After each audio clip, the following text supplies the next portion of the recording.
Dictation start now. Sir, we notice all sorts of methods are being employed to weaken our country, to disturb the peace in our country. Efforts are being made to create a feeling among the tolerant and peaceful people of this country that may change the lifestyle here. We do not have to submit to separatists, we have to face them. We will face all of them with all our might who try to weaken our freedom, our security and our future through threats and causing in fights. We will not allow them to rise. We will not stop till terrorism completely eliminated or till the terrorists do not return to the country's mainstream, giving up their arms. We do not have to give up our courage. We do not have to be fearful. Gandhiji had said independence means fearlessness against death. A nation afraid of death cannot become free, and if it attains freedom, it cannot protect it. The words of Gandhiji should resound in our ears today, and we must face this challenge boldly. We must remember that we will not counter them for taking revenge. If we try to take revenge, then it will only serve the design of the terrorist. Revenge would only bring victory to terrorism. If we use restraint, terrorism will weaken and ultimately get defeated. We must not fall in the trap of terrorism. Gandhiji had said that license can have an answer to violence. Only non-violence can be an answer to violence. India holds its head high in the world today. The voice of India is heard in the world with respect. Why? How is that a country which was a slave poor till 50 years ago, and about which people used to think that it would never stand on its own, could not safeguard its freedom, now speaks out in such a strong voice? It has been possible because we moved forward, taking with us the concepts of Gandhiji, principles of Panditji, and the path shown by patriots. We have learned to speak fearlessly. We have learned not to submit under pressures. We have learned to move forward on the path of non-violence with courage and facing the challenges boldly. We launched a movement against the atomic weapons in the world during the last 50 years. Today, many powerful countries are attracted towards it, which is dangerous for the whole population of the universe.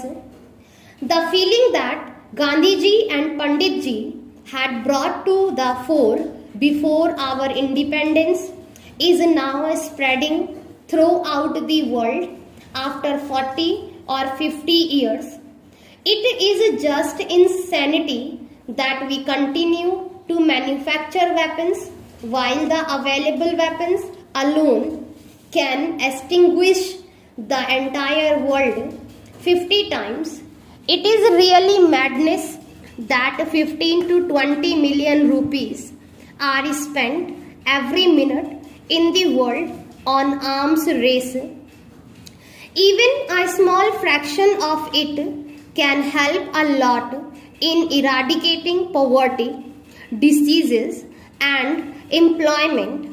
Today, India is paying attention to these things we are paying attention to human rights and human dignity.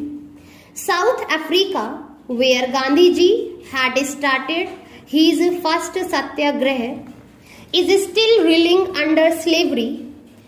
The flag of freedom has not still gone up there.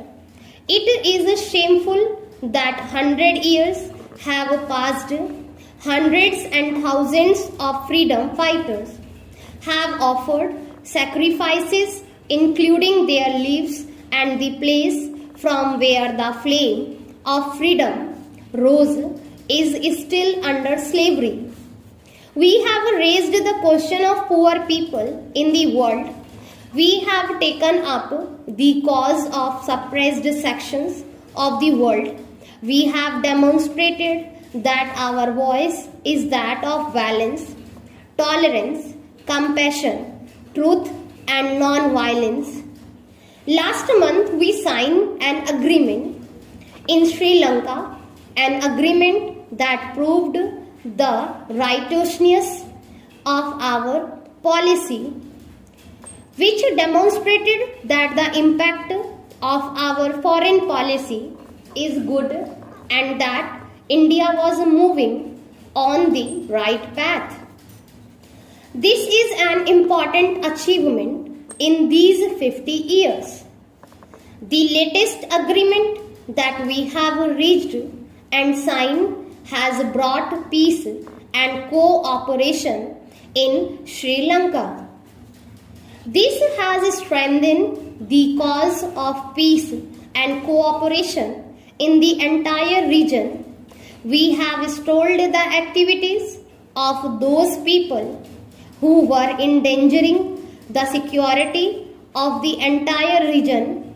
Otherwise, the race of power blocks could have reached this region, the neighborhood of India. This has strengthened the cause of non-alignment. It has been proved that countries can solve their problems through dialogue without allowing the big powers or other sections or parties to come in. We have seen that when difficult, today on the 15th anniversary of our independence, we have to rededicate ourselves to those ideas and concepts. Our greatest achievement is the system given to us by our forefathers. We have seen that the system is in tune with our ancient traditions and our cultural, which is continuing uninterrupted for thousands of years. We used that spirit in our struggle for freedom and should use it in building a new India. Today, our greatest attainment is our democracy, and we have to safeguard and consolidate it.